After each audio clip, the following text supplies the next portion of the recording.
Les 2 minutes de Nicolas Turon. Eh ben, ça fait pas long. 2 minutes, c'est court, mais qu'est-ce que c'est bon? Ah oui, c'est bon, ça, c'est bon. Nicolas Turon qui a fait sa liste au Père Noël. Il s'est renseigné sur les cadeaux de tendance de cette année. Cette année, comme Père Noël, on a le choix entre François Fillon, le monsieur Store de la Sarthe, qui peut régler ses sourcils en fonction du soleil. Je voyais pas le rapport. Ah si. Emmanuel Valls, le chambellan catalan Brutus de Matignon. Ah, ça va être chouette comme Noël, hein. Entre leur vision de la famille, de la fonction publique ou de la sécurité, on est tellement rétrograde que j'ai l'impression que l'on revient à la préhistoire. Voici donc ma sélection de cadeaux sortis de la hotte de Lascaux. Pour les petites filles, les aiguilles à tricoter François Fillon pour apprendre à se passer d'IVG remboursé. Pour les garçons, le taser Bernard Cazeneuve pour jouer aux policiers. De la nouveauté aussi côté poupée, avec la Barbie Jacqueline Sauvage, livrée avec ses hématomes, mais sans sa grâce présidentielle. Et aussi Ken Cahuzac, fourni avec son uniforme de prisonnier, sa cellule et les douches de la prison.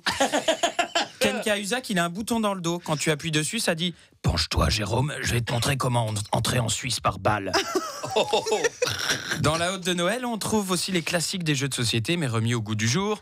Le Scrabble, spécial ado, avec seulement 6 lettres. De quoi écrire LOL et PTDR. Le Monaco, c'est dommage qu'il n'y ait pas de pouce en lettres Scrabble. Le Monacopoly qui t'apprend à blanchir de l'argent en achetant des hôtels. Ou la bonne paye spéciale Carlos Ghosn. À 82 000 € par jour, ça fait des billets, ça fait une grosse boîte. Pas mal. Carlos Ghosn, 82 000 € par jour. Et on souhaite bien entendu un joyeux Noël à tous les titulaires du RSA. Le roi de Noël, Walt Disney, s'est adapté à la pollution en proposant des masques de Mickey à gaz et des DVD de la Reine des Neiges, carboniques. Et les adultes, me direz-vous, eh bien, ils peuvent toujours offrir le CD posthume de Michel Polnareff.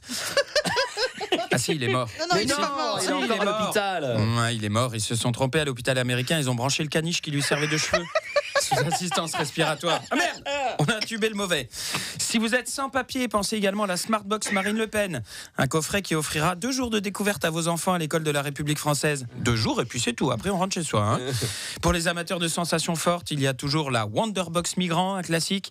Ça, c'est un week-end triathlon avec course à Gibraltar pour passer les barbelés, puis nage en Méditerranée, puis Tour de France à vélo pour rejoindre l'Angleterre.